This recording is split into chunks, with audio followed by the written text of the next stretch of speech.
Okay, good evening, everybody. Hopefully somebody out there can hear us. Hello. So, yeah, feel free to type your messages. We'll come to that in a second there. So welcome to our evening talk. This is the first one of our winter ones, as opposed to our lockdown ones, though they may turn into lockdown ones as well, as you never really know. Let's hope not. Let's start on an optimistic note. Absolutely. We're currently in tier 2 here in Cheshire, so we're not quite in lockdown yet. Yeah. We're not far away from Manchester, obviously, in Liverpool. we better not talk about that because that's causing enough trouble on its own. I know, yeah. So, for those of us who don't know who we are Kat Impey and Richard Bott. So we are Porsche driving experts, we like to call ourselves. We've both worked for Porsche for a very long time, as well as being racing drivers. We're also club members.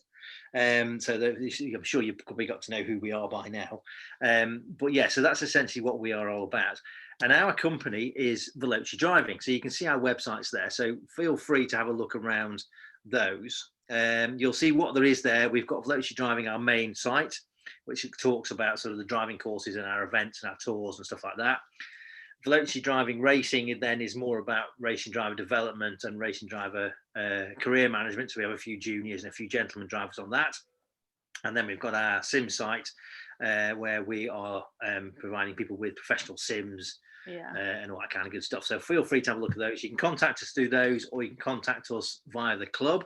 So if you contact anybody at the club, they will point you in our direction. On that note as well, anything tonight, because we've only got an hour, of course, we're touching on subjects which you could go into a huge amount of detail with. So anything about what we're discussing tonight, if you have any questions afterwards and you want us to go into more detail, feel free to email us or speak to the guys at the club, speak to Mandy, and we'll happily go through stuff in more detail, basically. So see this as sort of a taster, I suppose.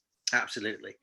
So in terms of what we're going to talk about tonight then, very advanced driving, quite a grand term, but we wanted to sort of separate it a little bit from what we did earlier in the year, where we talked more generally about information out on the road and things like that.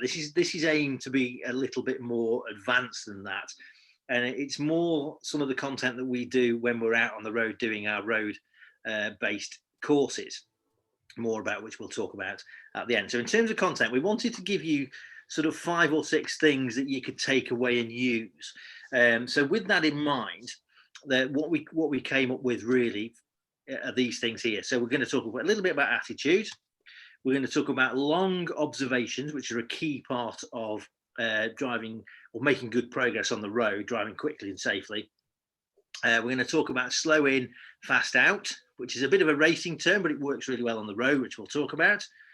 We're going to talk about balance and dynamics. Again, a very important part of working well with a car.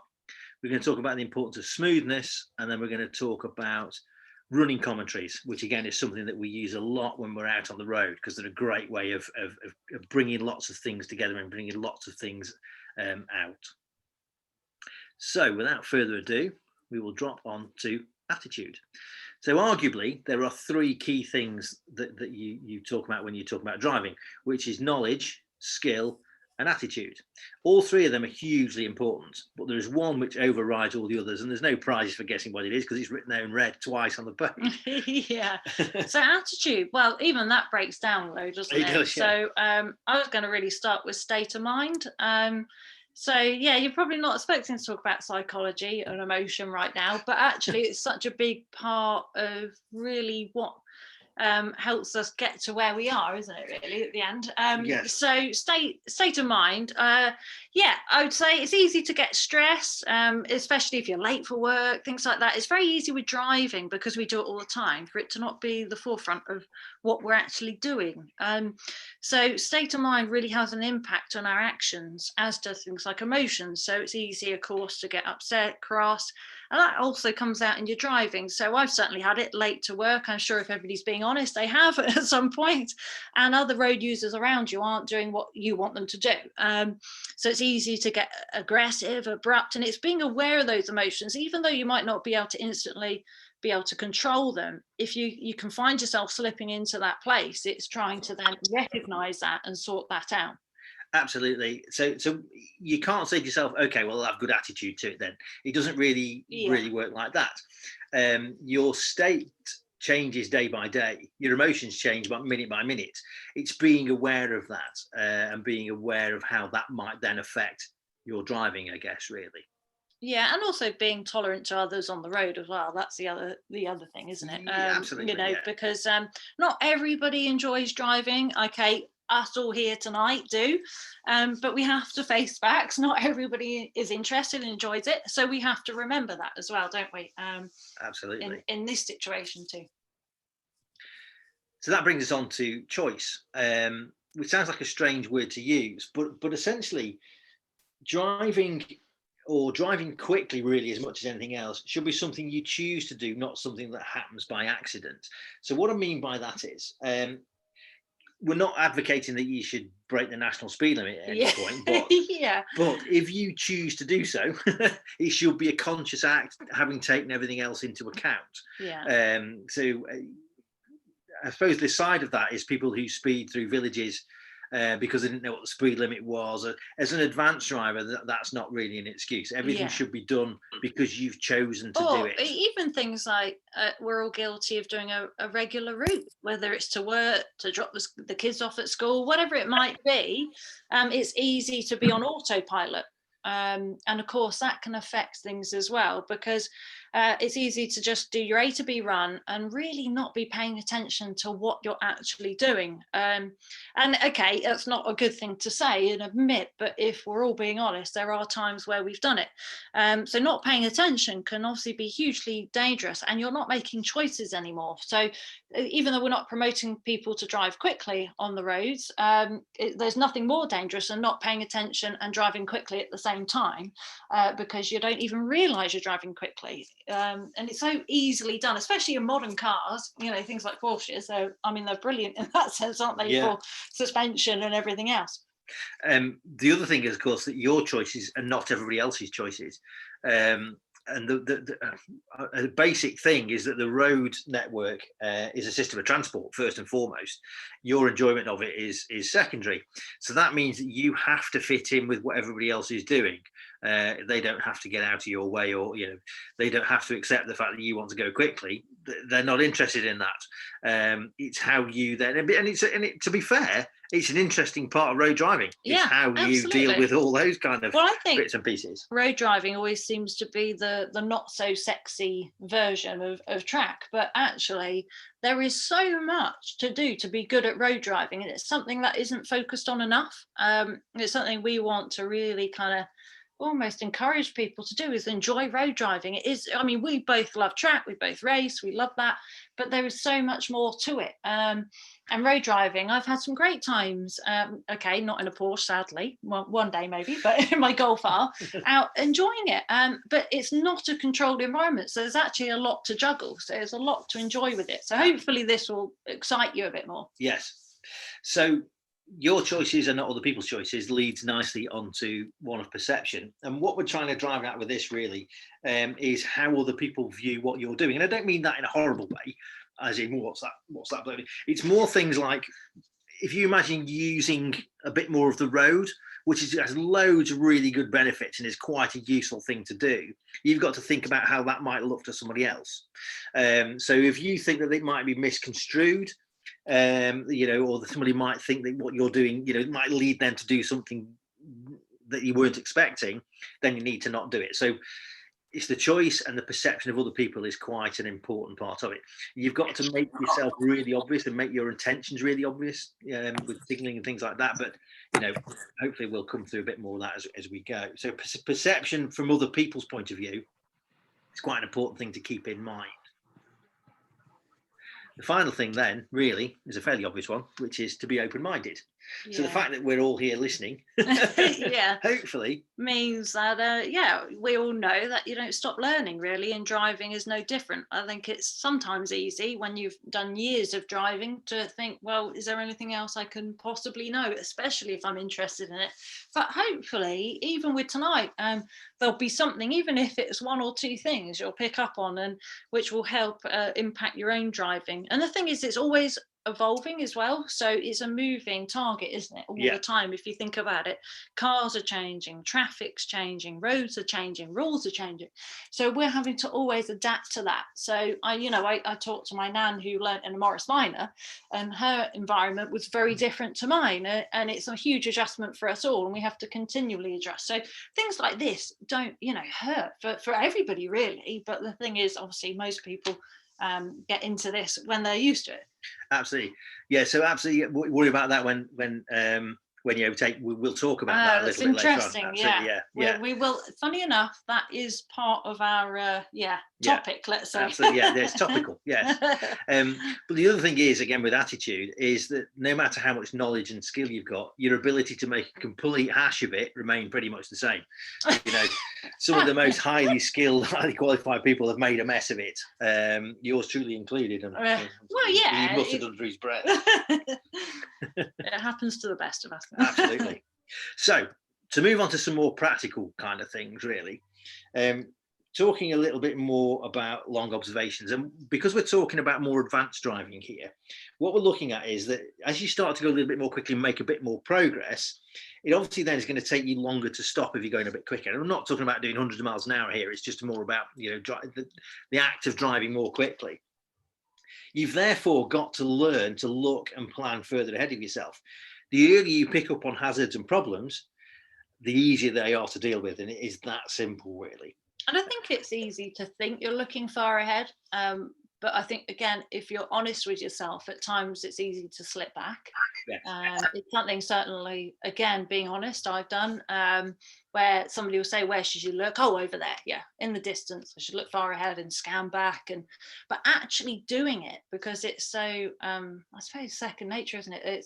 It takes a long time to get to second nature, doesn't it, to that point? Yeah, I mean, there's some good points coming up here.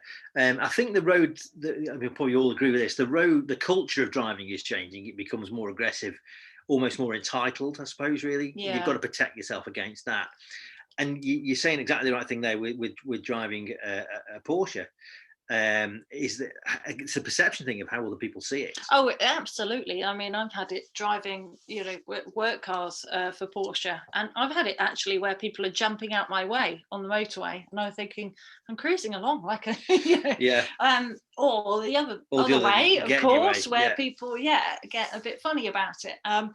Unfortunately, that's slightly out of our control, isn't it, in some respects? But our reaction is in our control. So that's where we can choose whether we rise to that or we don't. And ideally, of course, is we don't really, and you carry on with however you would normally drive and ignore what's going on around you in that sense, if they're trying to provoke you in some way.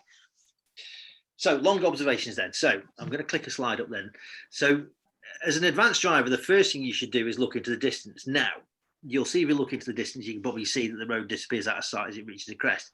But traffic management, which is something we talked about earlier in the year, is brilliant here, because what happens to your focus here? As soon as you look at this picture, what jumps out? Hopefully, it's the road signs. So then we can start to think about what we do. What is our plan here? So the first part of that is, what can we see? So feel free to fire some answers up here. It'd be great to have this as an interactive thing, to be absolutely. Honest. I know it might seem obvious, but it'd be great if you guys type in, give us an idea of what you're thinking. So what is our plan here ultimately, and what can we see? So in terms of traffic management, obviously there's quite a lot. The crossroad, absolutely you can't see to the left. So that's the most obvious thing, and that's obviously what the traffic management is trying to draw your attention to, is that clearly people are misinterpreting what goes on here. So our long range view tells us that there's not a massive amount of hazard beyond the junction. The hatchings there are probably more for people coming down the hill, coming the other way. Yeah, plan to overtake after the junction, absolutely right. And an accident black spot as well. More paint, more danger. Far left and as far as you can see, absolutely right. So you're saying absolutely all the right things. And obviously if we were moving down this road at 50 or 60 miles an hour, you haven't got a huge amount of time to look at this picture, not as much as we have here. So you've got to learn to do this pretty quickly, but you've all picked up on the key points. Absolutely, but that exaggerates the vision again, doesn't it? As scanning back and forth. Signs block view junction, absolutely. Yeah. So there are things we can do about that as well. Absolutely. And I think what you're all alluding to as much as anything else is this thing here is what can't be seen. Because that's the biggest part of your planning really is dealing with what you can't see. And obviously the obvious thing is what actually is going to happen when you get to the junction. Absolutely. So what's your plan going to be then? How would you approach this? Give you time to type an answer. So would you just barrel through at 60 and hope for the best? There you go, lift off. There we go, lift off. Absolutely. So lift off is one thing. So you would start to reduce your speed, cover the brakes, absolutely. You might even think about taking a lower gear because that gives you a little bit more control. You could even perhaps think about moving more to the right. How would that help you? Hidden junction near side, absolutely. So if you move to the centre, it gives you a better view. Yeah, you can see more, but also if there is anything there, they can see more as well. So you become more visible to them. See and be seen. You can see across. You've got a pretty good idea that the road to the right is clear. Not absolutely, because there was a Caterham or something coming along there that's below the hedge line. You might not see it, arguably, but you're right. You have a much better view of the right-hand junction than you have of the left because of the buildings. Absolutely. Yeah. Ready with the horn. Absolutely. There we go. Again. You're all over it. Yeah, experts already. Yeah, that's it. We can go now. Yes, absolutely. Because the other thing is, obviously, if you're moving across, what have you got to check before you do that? Absolutely.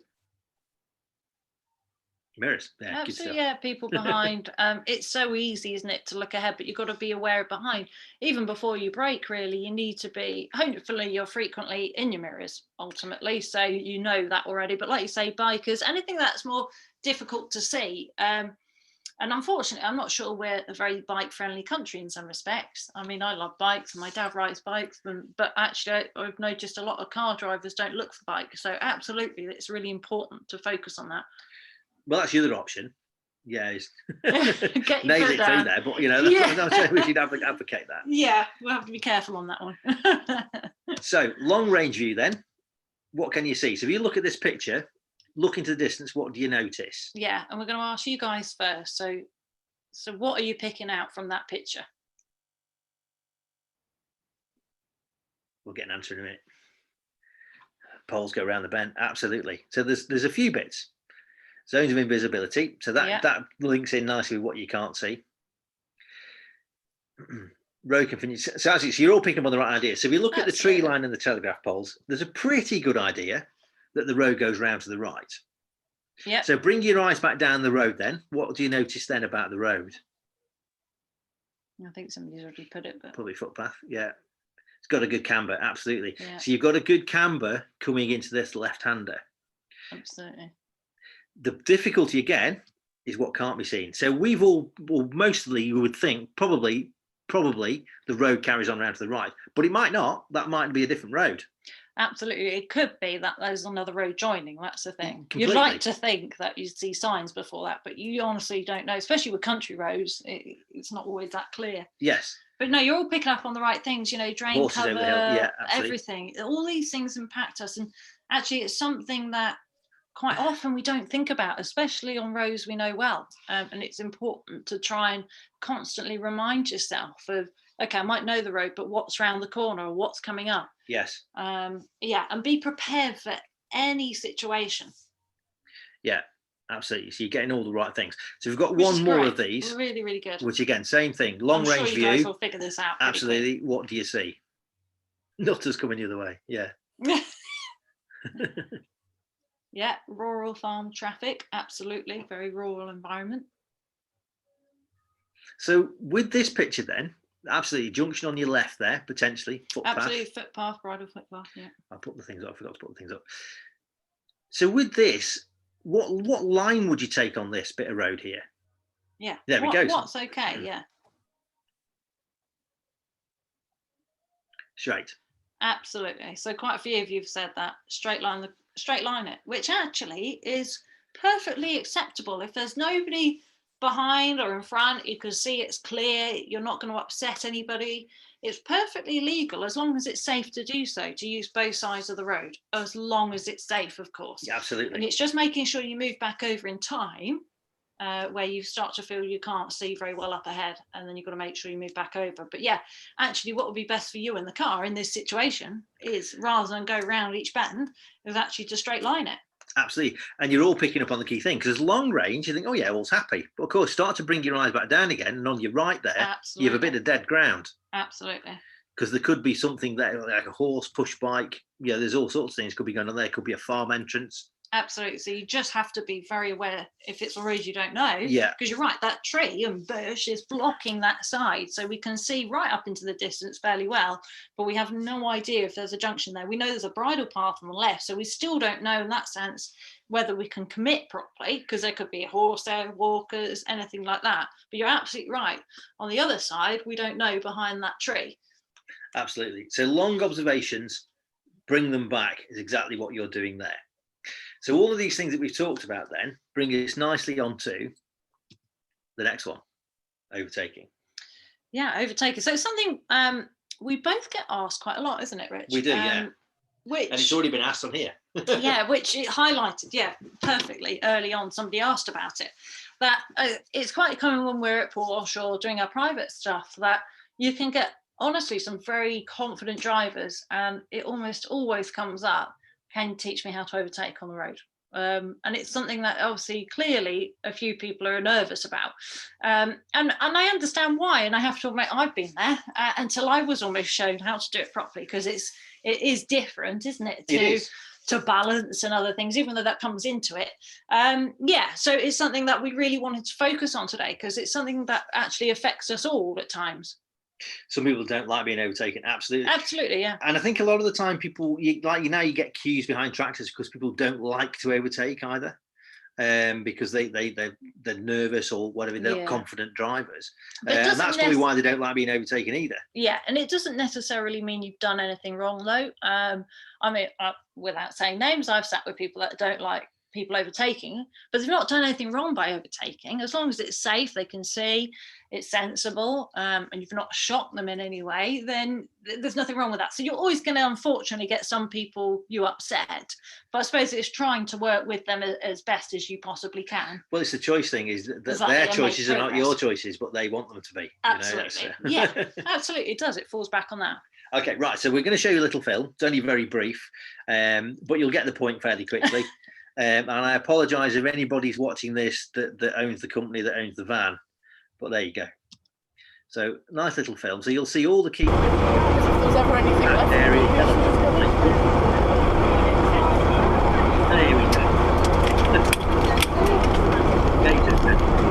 And he's now overtaking a really scary, dodgy overtake, so that he can then queue up behind the next car. Well, he's got some good advertising in some ways. Yes, yeah. So how should you do that properly? So thinking long range view, thinking advanced driving. Yeah, that's what we're moving. So hopefully all your eyes shot up to the top of the picture there and had a little look at what was going on in the distance. Yeah, that's a good point. Sorry, just reading what people are saying about using obviously their map on the PCM unit as well. So all good points of telling you obviously what's coming up next and where might be safe to overtake. Of course, then you'd have to check. But yeah, it gives you more preparation of what's coming up next, ultimately. So there's a sequence of things you can run through when you're planning an overtake. So the first one, is it safe? So what have you got to take into account to make sure that it's safe? Look at the markers in the middle of the road. Absolutely. Sorry, I'm laughing at somebody else having a go at somebody in Buckingham. Yeah, absolutely. Yeah. We'll come back to that. Yeah. So is it safe? So what have you got to take into account? So is there anything coming the other way? Is the obvious one. Now, obviously the van bloke didn't do that because he just cracked on and did it. But what else have you got to take into account? What's coming up behind us? Absolutely, which somebody's just what's going on behind us. Brilliant. Absolutely. And it, again, hopefully you guys are very frequent in your mirrors, but it is easy to miss things. Absolutely, farm tracks, halfway down. Absolutely, that's not obviously a major crossroads there, but there's something there, isn't there? Whether it's a private. Absolutely, and the farm tracks, this is one of the limitations of rules. So if you look at the markings in the middle there, they are normal road markings. They're short lines with big gaps. If you come to a junction, if you look at the top of the hill there, you'll see they've gone to long lines with short gaps, which is probably because you're coming to a crest. Now, that should always also happen when you come to a junction. So you might think, well, actually, that's quite safe because the road markers are telling me that that's safe. But you've all picked up on the fact that there's farm tracks there. Absolutely. So that's the same as a junction, really. Absolutely. If somebody, a tractor isn't going to leap out of there, I'm sure. But it doesn't mean if it was a bit more closed, the white lines only tell you part of the tail. Yeah. You've got to look and observe yourself.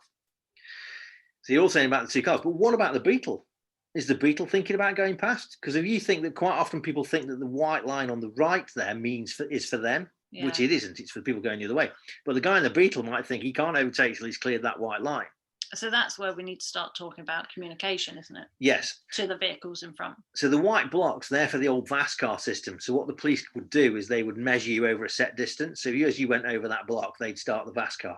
That's what that was for. So they don't really use that in quite the same way anymore. Do they have a dash cam?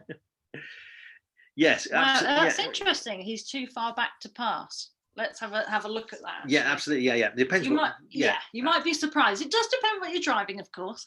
But if you're in a Porsche, you'd be surprised. So I think we've covered it a little bit. Is it legal? Yeah, we've let's kind of go talked to that first. A little bit. Is it legal? So we've talked about the white line there. As far as I can tell, there's nothing there that makes it illegal. Is it necessary? Now, what I mean by that is, if you think about our man in the van, it's not so much if it's necessary, it's if it's achieving anything. And I think in this scenario here, if you're trying to make progress, there's nothing in front of you. It's absolutely, it is necessary. Can I just say to Will, you're absolutely right. That is a basic Beetle. So you're right. Yeah. Yeah, absolutely. Yeah. So perception, I think we've talked about this a little bit then. So the people that we're going to overtake, what's their perception of our overtake going to be? Are they going to get cross about it? Are they going to gesticulate? Are they going to get upset? How could you avoid that happening? I will just say, because somebody has put, there is a 60 mile an hour limit here, which is absolute fair point. But I'm sure you've experienced it. You don't necessarily know, are they doing 60? Or, I mean, I've sat with people that are very nervous and they do 30 or 40 everywhere. Yes. For example. Absolutely. They may not think or see that you're coming. So how do you get around that then? What would you do? And that's actually a question, obviously. Just checking. Signal early, it's a nice clear road. Absolutely. Communicate with them. Absolutely. As an advanced driver, making yourself really, really obvious is quite a useful thing. So make yourself really obvious. How else could you communicate with them other than signals, horns, things like that? What else have you got in your armory? Road position. Perfect. Absolutely, which was the one we were just about to. Absolutely. So if you move out to the right, what else does that give you? You can flash your lights, yeah. So you've moved out to the right. What else has that given you? A better view. Absolutely right. So if you move out to the right, you haven't committed yourself at this point because you still haven't accelerated. You've come out to have a look.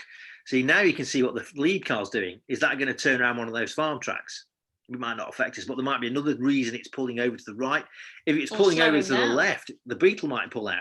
Absolutely. So it gives you a better view before you've committed yourself.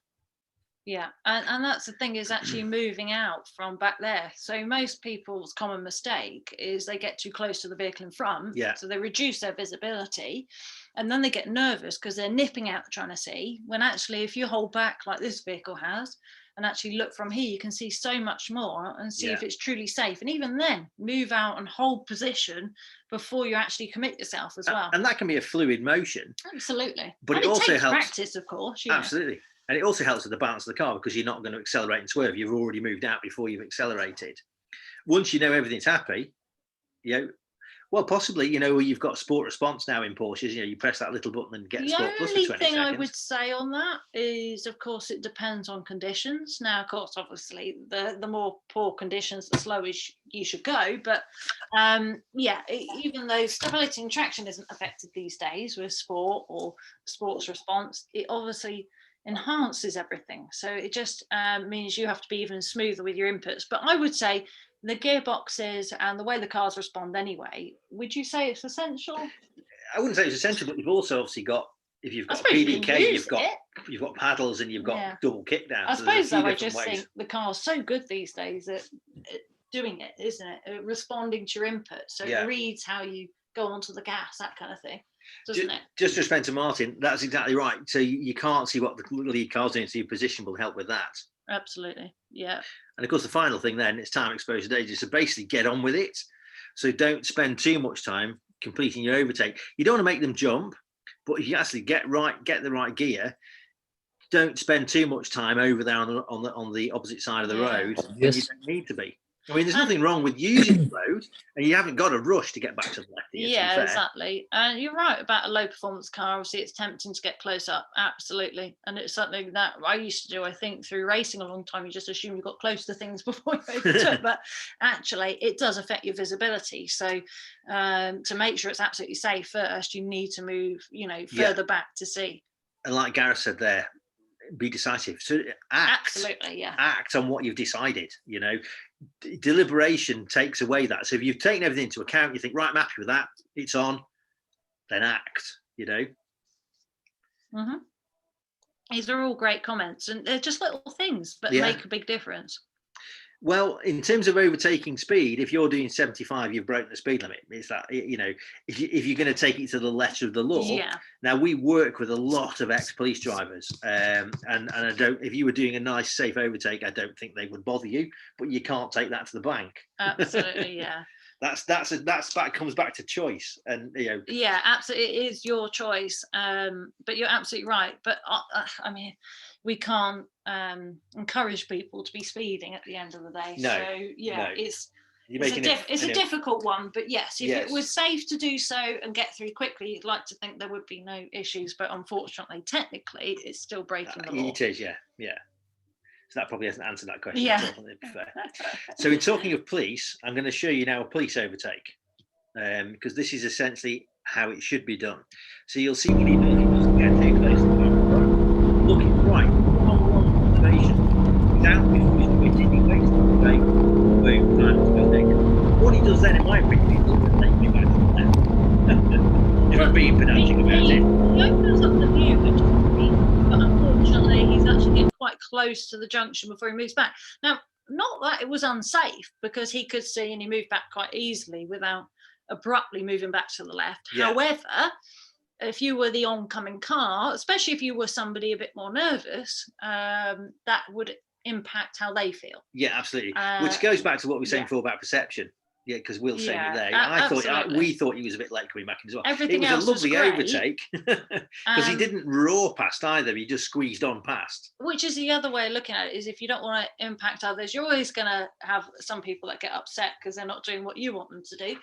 But yeah, you're trying to respect others and do it in a graceful way if you can, and move back in a graceful way. And I think he tried to keep over to the right to open up the view, which was great. But actually, if of course you can see an oncoming car, you don't really want to be in that position where they're seeing you and getting nervous. Yes. Well, you say about the car wobbling out his lane, and if that car thinks there's a car on the wrong side of the road and panics, you could have a big problem.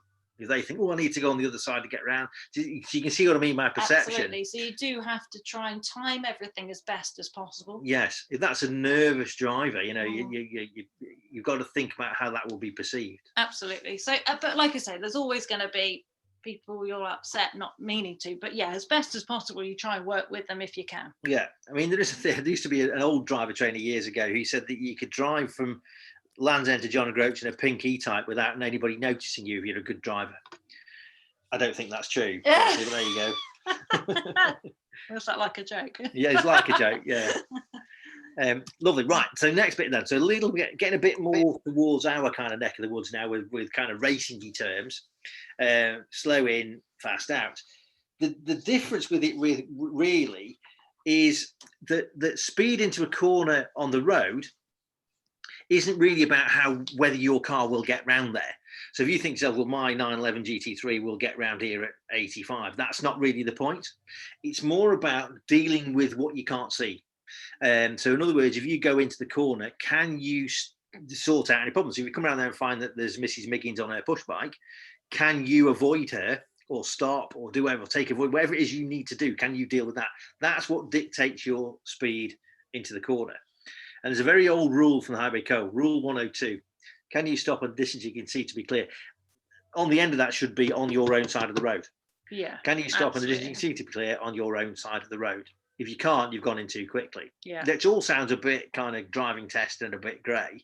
But what we're alluding to is that you can actually use this to your advantage. Because if you then match your speed to your vision, so you go and get the right speed for yourself, and then match your speed with the right gear, what you end up with is a nice flexible car. So as your vision opens up, then you can then make good use and really enjoy your car coming out the corners, but you've done it in a nice, safe, controlled manner, if that makes any sense at all. It's not always about being at 10 tenths. That's the thing, is driving on the road. Like I say, people always view it as not as sexy. And to a point, I understand that, but actually there's so much more going on the road that you can enjoy it in a very different way. And you don't have to be at 10 tenths, but you can drive very well. It's not as in controlled environment in many respects. So it's harder. That's the thing. In some ways, it's harder. So to perfect that, if you love driving and you love your cars, is a great, exciting thing. Yeah, absolutely right. So getting more into the more sort of racing-y terms, the next bit is a bit that's dear to our hearts, really. Yeah. So coming from racing backgrounds, this is probably what is the bit of difference between the way that we talk about things on the road to pure road drivers, because we spend a lot of our time talking about this, about how the car behaves and how you influence it and how you harness and manipulate that as a driver. It's a very, very key part of driving a car well, is understanding balance and dynamics. Now, as Kat said at the start, this is not a comprehensive dive into vehicle dynamics, because that is a massively deep subject. If you get a chassis engineer to one side one day, fascinating though it may be, you might regret it, because it's horrendously deep as a subject. Yeah. So this is a kind of overview of it, really. So starting with roll center. Now, roll center is a theoretical thing. It's kind of a central point around which everything else acts. It's different to center of gravity, because that changes with height. It's the point around which the suspension moves, if you like. So when you brake, it's the pivot point at which it rolls forward, pitches forward. When you turn, it's the center point around which it rolls to the side. So it's a theoretical point, but it's affected by weight transfer. Yeah. So well, let's go on to weight transfer. So are you going to pop the pictures up first? Is that what you're going to do? Yeah, I'll talk through it that way. So as you can see, the very stylish cars right here. So weight, I guess the best way of picturing this is when you accelerate and brake yourself, and where you're moving in the seat. So you're braking, the pitch, the weight is moving to the nose, as you can see with the first car. So we're actually generating more grip at the front of the car, but we are therefore losing grip at the rear axle as well. The back's lifting a little bit. Now that's absolutely fine, because it's all in a straight line. It wants to go the same direction. So we've got no problem at the moment. And the same with accelerating, as you can see, all in a straight line, very easy, pitching towards the back, weights pitching to the back, more grip and traction at the rear, but less at the front. But whilst all four wheels are pointing in the same direction, no drama at this stage. Absolutely, because pitch works in the same direction as travel. So it doesn't destabilize the car. Where things get a bit more confusing is when you introduce roll. So what happens with roll, obviously you steer to the right, the car rolls to the left, but the forces acting on the car are working in the opposite direction to the way the car's traveling. So that creates an instability. So that's the kind of difference, really, and where it starts to be confused as to what the differences are. So we talk about on the track, we talk a lot about a flat car. So the first two pictures, the pitch pictures, the car's still flat in effect, because it has no cornering load, it has no roll in it. So you've got a flat car there, so you can brake and accelerate as hard as you like, and the car's its most efficient. When things start to get confused is when you introduce roll. But combining the forces is a very natural, normal thing to do. Yeah. And done well makes a huge difference to the way that you drive your car. It's got to be done with intelligence, and it's got to be done with good feel and good balance and a good understanding of what's happening. But if you take accelerating as an example, I'll put the picture up, then you can see our 1983 Ford Escort van. You're right as well. That roll doesn't eliminate the force. Absolutely right there. Sorry, just reading the comments for a minute. Yeah, no, absolutely, yeah.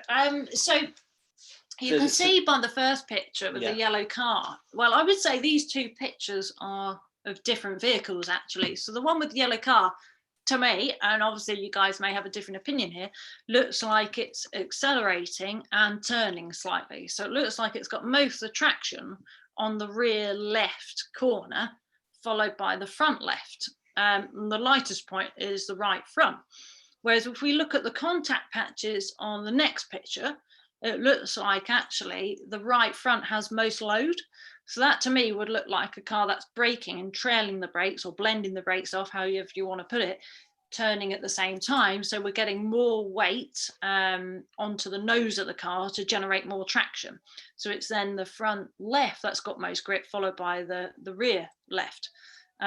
So slightly two different pictures there, but both are, we're manipulating the grip with the car. So the weight makes a massive difference to that. And it's something that road or track, it's the same. Weight, movement, physics is still the same. Yes, okay, on track, we are going, hopefully more towards 10/10ths.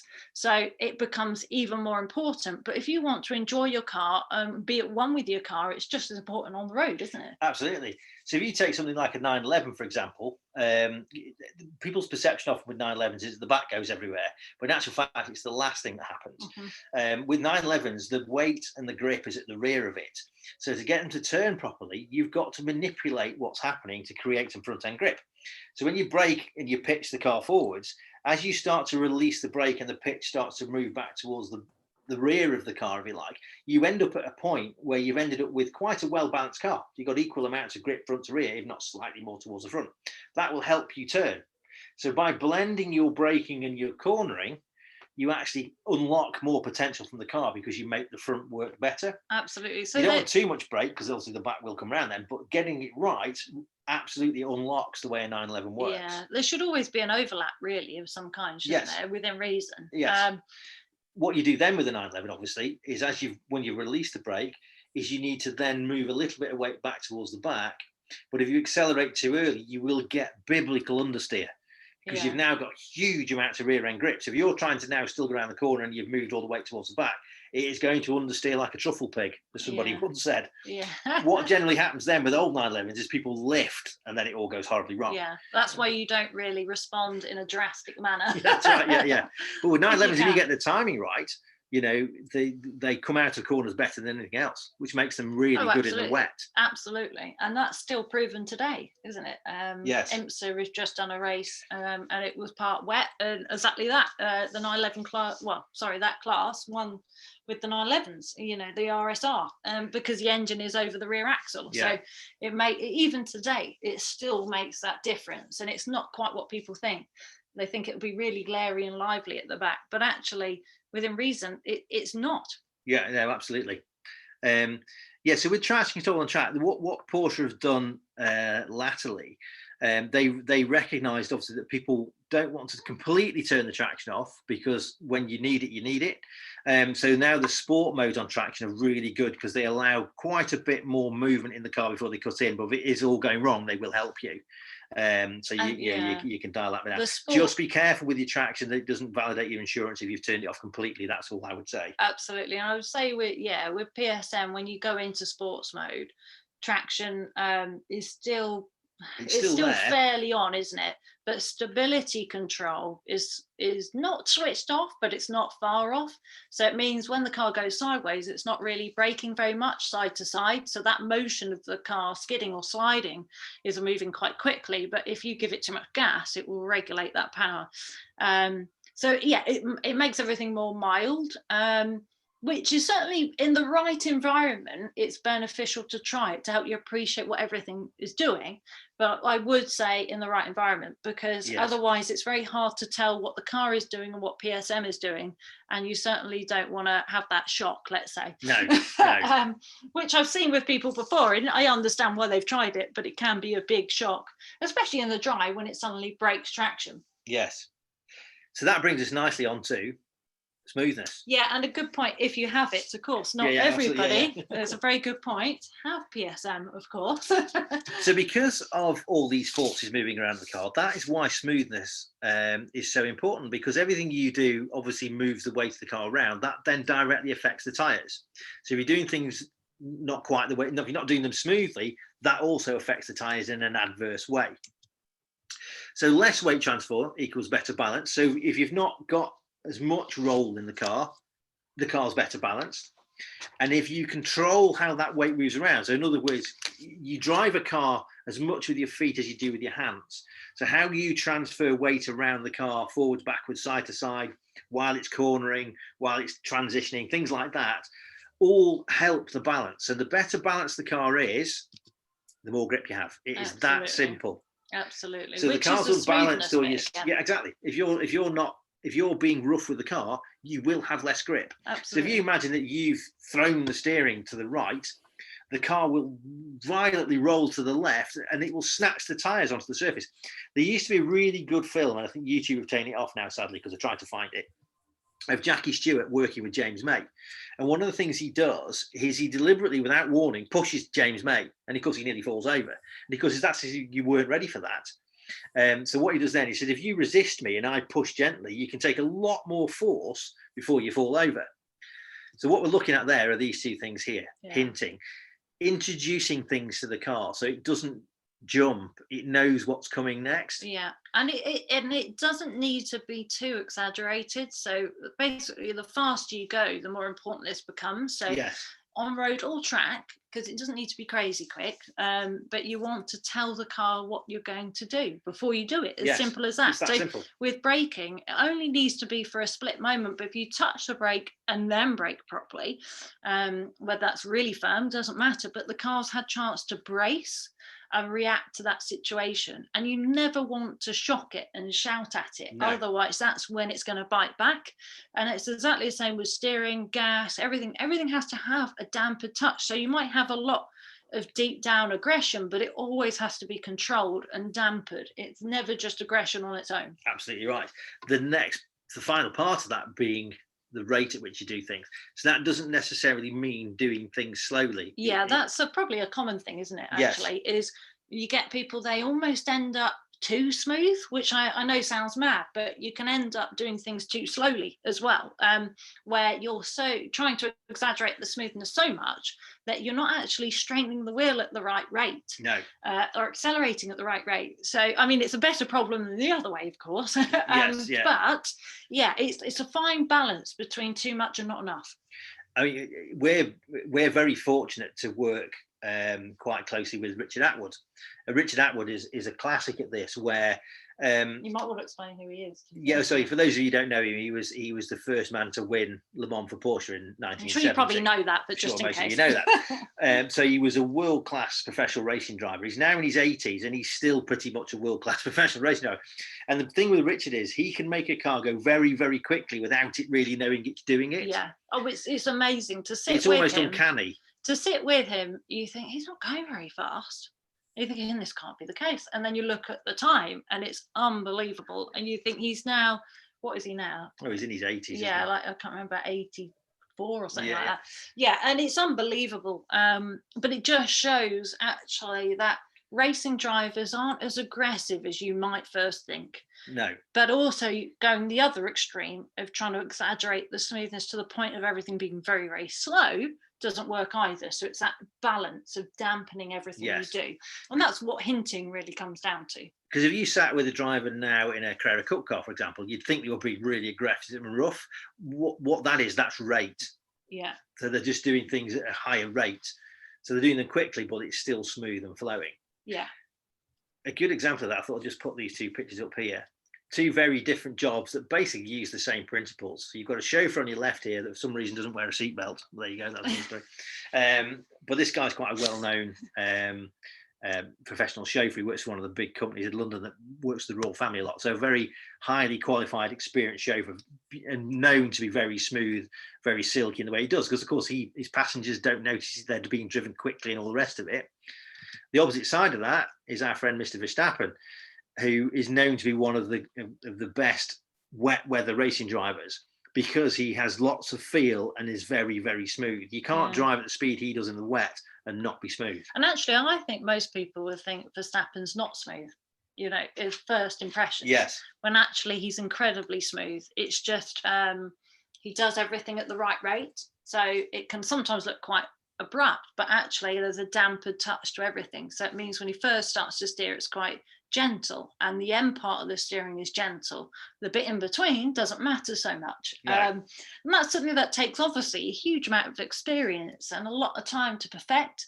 But that's the great thing, is whether you're on the road or the track, you can perfect all this, and you do not need to be at 10 tenths. No. I mean, as much as we love speed and track driving, that isn't the only thing we love. We love driving in general. We love driving on the road, and there's so much in timing on the road, if not even more, in some respects. Yeah, because you have more time. There's longer durations of Absolutely. things. Absolutely. So it highlights it even more. Mm.